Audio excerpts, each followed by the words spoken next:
Hi, everybody. I'm Laurel Sauer. And I'm Alan Gerstel. Thanks for joining us for Heritage, a showcase of exciting, award-winning local programming that was originally written and produced by our partners at the Education Network.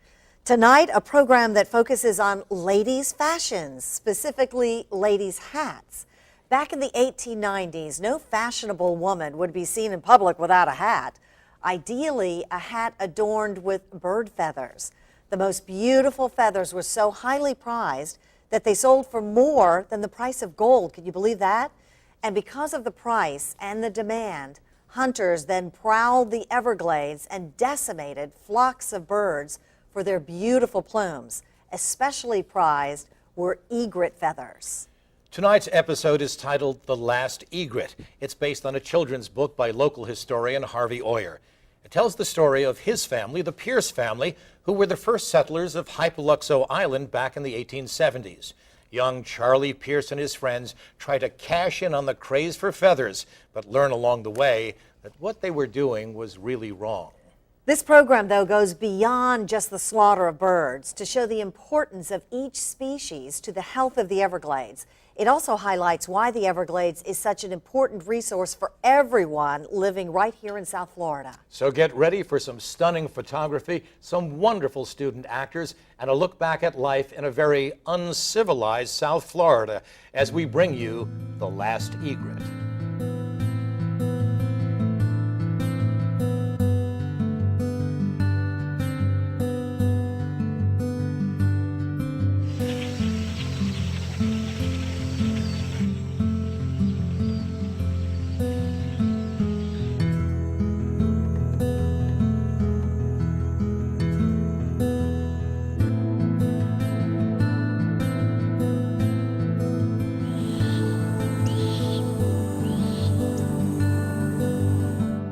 There are no other Everglades in the world. They have always been one of the unique regions of the earth, remote, never wholly known. Nothing anywhere else is like them. The miracle of light pours over the green and brown expanse of sawgrass and of water shining and slow-moving below. The grass and water that is the meaning and the central fact of the Everglades of Florida. It is a river of grass. The Everglades is a mystery. So many people, I think, have misunderstood what the Everglades is. And they thought of it many years ago as just a nasty old swamp, when in fact it is just an incredible wetlands that is our life support. It not only provides a habitat for all of the creatures that we have in the southern part of our peninsula and for a lot of migratory birds that are here periodically, but it is the water supply for human consumption. It's the great reservoir. There was a lot of dikes put in, a lot of water diversions. A lot of it was to protect our homes on the coast. You know, we didn't want them to flood out when we had a lot of flooding going on. So a lot of these were flood control projects. But while the flood control projects were vital for property owners along the coast, they too wiped out many birds and animals that call the Everglades home. Instead of having a flowing system, we've built all these barriers and segmented the Everglades into the water conservation areas. So now we have a series of big ponded areas. And so what that's done is it's stopped the flow of water moving through the Everglades. And that has had some pretty severe consequences for the wildlife of the Everglades.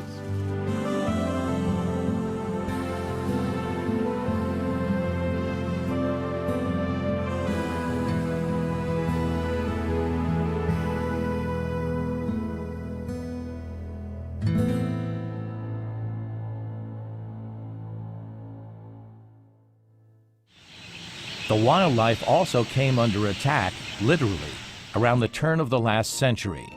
It was driven by a hot fashion trend, women's hats.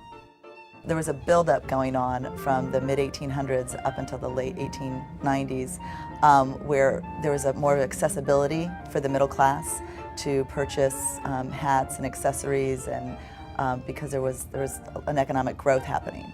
So milliners were increasing. By the turn of the century, there were about 83,000 milliners in our country. Milliners make women's hats. A hat reflected a woman's status in society. and a hat adorned with feathers became the ultimate status symbol. Some feathers were much more expensive, so yes. And the more feathers you had, the more status symbol it was. And hence, that's why the middle class was doing that. It was making them look like they had more money, which is no different from what's been going on nowadays. As the demand for bird feathers increased, so too did the price of feathers. Ornamental feathers fetched $32 an ounce in 1903, or nearly twice their weight in gold. The price of feathers eventually rose to $80 an ounce. There were no laws to protect wildlife, so many hundreds of millions of birds were plundered by so-called plume hunters. Egret feathers were the most highly prized. You were not properly dressed as a woman without feathers emerging from your hat. It got to be so outrageous that egrets were stuffed and actually surrounded a hat, a full egret.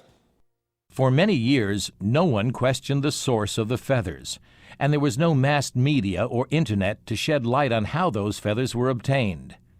But eventually, some women's magazines began writing about them. When the attention started happening towards that, and people started picking up and saying, what's going on, are animals being killed, the general public still didn't know, but the milliners wanted people to think that everything was okay, and they were telling people, oh, we're taking the molten feathers, oh, we're taking the ones that are falling off, and we're taking them from the bottom of the rookeries. Well, of course that wasn't really happening, because the ones that fell off, the molten feathers, were not so nice. A rookery is a breeding ground for birds, usually high up in a large tree. Some rookeries could hold as many as 500 birds or more. The Everglades are home to the great egret and snowy egret, but the craving for their feathers nearly resulted in their extinction, as well as other species of birds. And I'm not sure we fully grasp today what taking one piece of the food chain out of that chain does to the remainder of it, but it clearly has a domino effect. And what we can say with certainty that over 100 years ago, about 120, 130 years ago, during this period of hunting of bird species, there were so many birds and so many species involved that it disrupted the entire ecosystem from top to bottom. Eventually, people began to take notice, particularly after news reached them about the murder of a Florida game warden who was shot to death by a plume hunter. A group of society women in Boston became particularly outraged by his murder. That group of women grew into the Audubon Society. The Audubon Society movement to stop the killing of the birds and to slow down the feathers, that started slowing things down. People started realizing, they started getting the word out. Little Audubon societies started, popping up all over the country from these society women having their teas and spreading the word, and they were getting their husbands to get involved, and it really started moving. The Audubon Societies put pressure on the New York State Legislature, which passed the Audubon Plumage Bill in 1911. That law made it illegal to sell native bird plumes. It effectively ended the slaughter of native birds.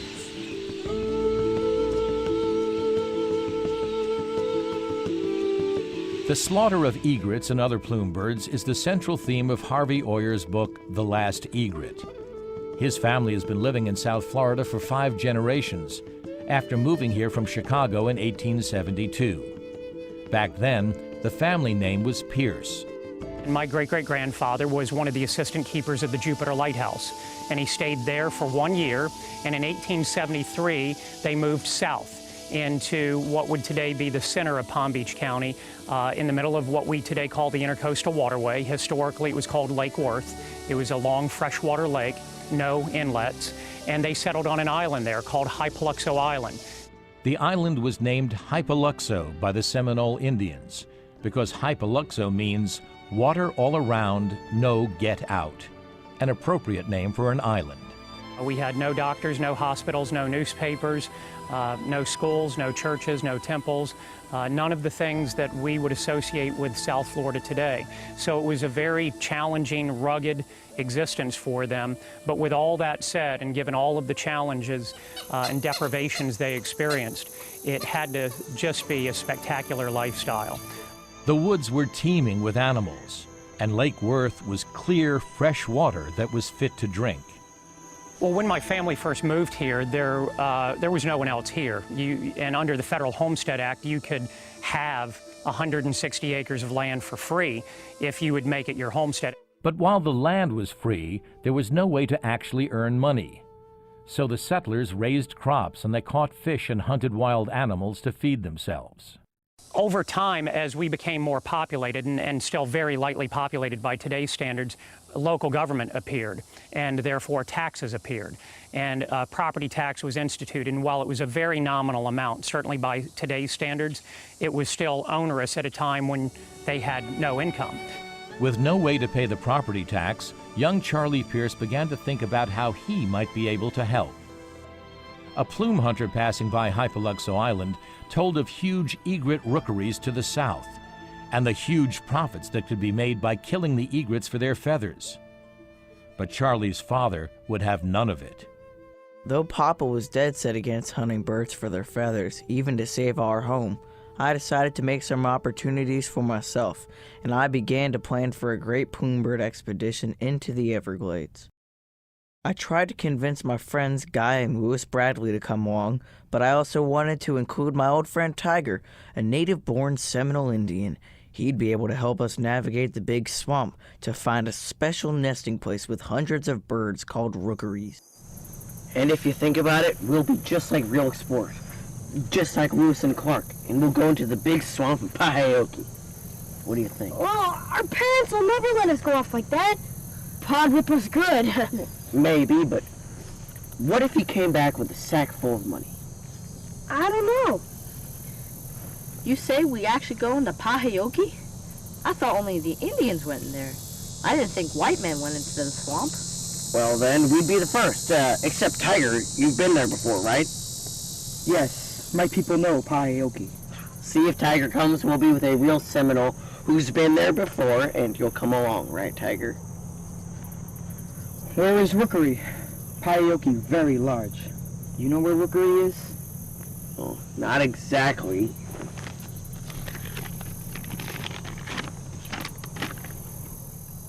Charlie then brought out a map that showed the coast of Florida from north of Hypoluxo Island all the way down to Miami. Charlie figured they needed to sail south to Biscayne Bay and then go up the Miami River into the Everglades. I think initially when the idea of killing the plume birds and selling the plumes was presented to Charlie and his friends, it seemed like a pretty good idea. After all, they enjoyed hunting. It was a way to earn money, and certainly a way to earn money towards what Charlie perceived his family might lose the island to property taxes. So I think initially this seemed like a no-brainer to them. To prepare for the secret expedition, Charlie stocked up on food supplies and ammunition. The four friends would borrow Uncle Will's boat, which hadn't been used much lately, but Charlie figured he could pay everyone back with all the money they would make. The last thing he did before leaving was to set a letter to his mom and dad on the kitchen table. Dear Mama and Papa, I know you'll be surprised when you find my bed empty and this letter on the table. Don't worry, I didn't get carried off by bears. Papa, I know you said you didn't want to plume hunt because it wasn't any way to make a living, but I'm not trying to make a living. I just want to make enough money to save our island. Please don't worry about me. I know what I'm doing. With love, Charlie. P.S. Guy and Lewis Bradley came along too, and we took Uncle Will's boat. I figured no one was using it for the time being. Charlie and his friends loaded supplies onto Uncle Will's boat and headed south to the Hillsborough Inlet on their way down Cypress Creek to Lettuce Lake. They had dreams of getting rich by killing hundreds, maybe thousands of birds for their valuable feathers. But what Charlie and his friends didn't really understand was how they, and the other hunters, would actually cause great harm to their environment. There's a circle of life, if you want to call it that. We call it, the web, the chain of food chain and so on. But in the Native Americans' perspective, it was the chain of life. It was the way that things were. One animal fed another animal so that the other one could survive. The boys spent the night near the inlet, but they weren't alone. Charlie's pesky little sister Lily had stowed away on their boat and demanded to stay with them. As always, she was full of questions. So, where are we going anyway? Lettuce Lake up Cypress Creek. What's there? Birds. So you're going to shoot them when you find them? That's the general plan. How many do you think we'll find? As many as we can. They're worth a fortune, you know. Not all of them. Hide I'm gonna miss the birds that aren't worth as much. Can you stop pestering? That's not how you plume hunt, Willie. You just blast as many as you can, and then you sell them for what you can. What about the birds that aren't worth anything? What will you do with them? I don't know. Tiger, meanwhile, didn't say anything. He seemed to be deep in thought. He wanted to be part of the expedition and to help his friends, but the realization about what they were about to do clashed with what he had learned from his tribal elders. The Native Americans did use the animals in the forest and the plants to survive. If they did kill an animal, let's just say a deer, they used every part of the deer. They used the sinew, they used the muscles, to eat with, they used the hide, even the horns for making weapons and so on, however they fashioned them, or cooking and eating utensils. But when they did harvest an animal or a plant, they used every part of it, and they didn't use it just to slaughter an animal for no reason at all. But despite his upbringing and fully aware that he was doing something wrong, Tiger went along with his friends. These days, we would say that Tiger bowed to peer pressure. The young plume hunters soon came upon a creek and found themselves walking through cypress trees that were gigantic. And when they emerged from the cypress forest, they spotted a small hammock of trees not too far off. It was a rookery, and they made plans. You go that side, I go this side. I get the signal. Start blasting. When they were in position, they opened fire.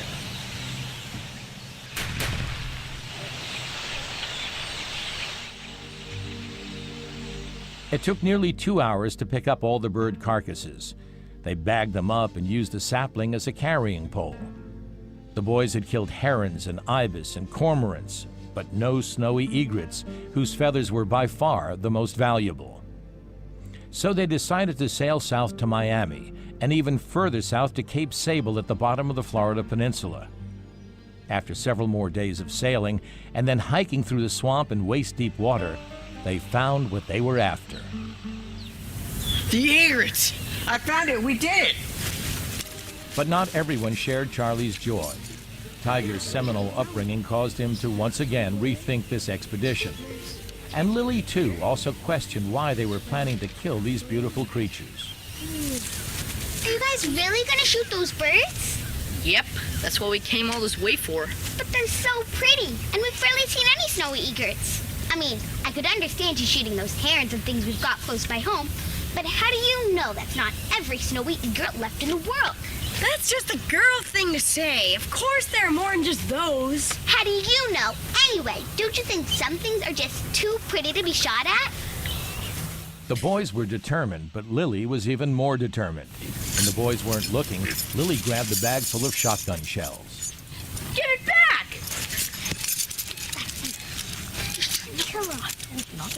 She's got the bag of shells. She said she's gonna throw them in the water if we leave to go kill them snowy egrets. You shouldn't kill those birds! Willie, what are you doing? Give back the shells. You can't take our shells. We don't think you should go hunting today. Who's we? Me and Tiger. Right, Tiger? Didn't you say that they shouldn't kill any more birds? Tiger looked down at the dirt. He couldn't face his friends. But this expedition was Charlie's idea, and he wasn't about to back down. Charlie snatched the bag of shells from Lily. It's all right, Tiger. You don't have to come. Now come on, let's go. It took the better part of 3 hours for the three friends to cross the section of sawgrass that separated them from the egret rookery they came so far to find. The natural beauty of the area was awe-inspiring, and the boys were overwhelmed by what they saw. I've lived in wild places most of my life, but I've never seen a place like this. It almost seems like God was showing off his beauty and magic, and I wondered if the snowy egrets chose this spot for their rookery because it is the most beautiful place on earth. Suddenly, in the presence of all that majesty, I was overcome with doubts. What if these were the only snowy egrets left in the world? I knew if we shot these birds, we'd end up creating a pile of dead birds that we couldn't eat, and leaving all those chicks to die, just so a bunch of ladies I never met could put feathers on their hats. I had been raised to eat what I killed, not to throw away God's creations like so many used rags. Charlie's change of heart effectively put an end to the great plume bird expedition. But after their 5-week trek through the Everglades, the youngsters did return with enough feathers to make a small profit. They split the money 4 ways because, out of principle, Tiger refused to take his share. All of the children that participated in the Great Plume Bird Expedition into the Everglades were affected somehow by this experience, and all of them wanted in their own way to really repent for what they had participated in, and they all went about it in a different way. Guy Bradley may have been the most profoundly affected. He took his share and later moved south to Cape Sable near Flamingo, to the same area he and his friends had plume hunted years earlier. He was hired as a game warden and spent his life tracking down and arresting plume hunters. On July 8, 1905, Guy Bradley was shot and killed by a plume hunter he was trying to arrest. The only good thing that came out of Guy Bradley's death was it caught America's attention. He was the first wildlife conservation officer in American history killed in the line of duty. And it caused not only people in Florida and America, but internationally to take notice that there's an issue here. His death also gave the Audubon Society ammunition in its fight against plume hunting. Congress eventually enacted federal laws to protect the birds, which culminated in the 1918 Federal Migratory Bird Treaty Act. That law is still on the books today.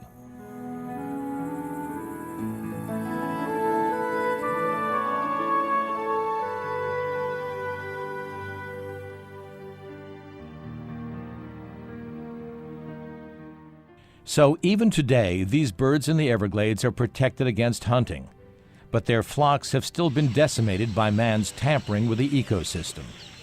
If we really want to be honest with ourselves, we are the problem. Moving more people into South Florida is a problem, and that is the great danger to the Everglades, is pollution, humans drawing the water supply down, and because of that, saltwater intrusion. It's not because we're shooting or killing animals, we're taking away their habitat. The Arthur R. Marshall Loxahatchee National Wildlife Refuge is just west of Boynton Beach. It began in 1951 and was named after Mr. Marshall, a crusader for the Everglades, in 1986. This is a place that people can get connected with nature again. And I just think just walking around outdoors here and just feeling the spirit of nature is just so fulfilling. And my hope, of course, is that children will experience that same feeling.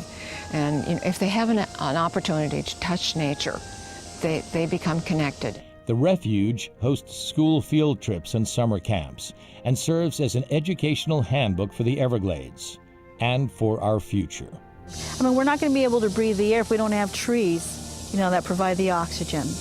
We're not going to be able to survive if we don't have water that's clean, which can be cleaned by the vegetation that's out there, like the cattails soaking up all the phosphorus. And everything works together, and when people are able to come out and see that, they get an understanding, and then they can go and they talk to their friends. Getting back to our young plume hunters, you may be asking whatever happened to young Charlie Pierce. During his illustrious life as a pioneer settler, he served in many capacities, most notably as one of the legendary barefoot mailmen who carried the mail from Palm Beach to Miami and then back again each week. He also served as the postmaster of Boynton Beach for 40 years. He died in 1939 at the age of 75, leaving an amazing legacy behind. In the few years after our Great Plume Bird expedition, land values started rising rapidly, and our family made out just fine. Turns out Papa sold his land to that oil tycoon, Henry Flagler, who created a winter resort called Palm Beach for the rich and famous. As for me, I never shot another plume bird again. There are no other Everglades in the world. Nothing anywhere else is like them. By the time the desire for feathers on ladies' hats had subsided, egrets were on the verge of extinction. Thankfully, their numbers have returned, though even today they're still threatened by man's tampering with their habitat. And just as we saw in the program, Alan, education is definitely the key. We need to understand and to be reminded of the importance of all the creatures to our ecosystem. For WXEL, I'm Laurel Sauer. And I'm Alan Gerstel. We'll see you next time on Heritage.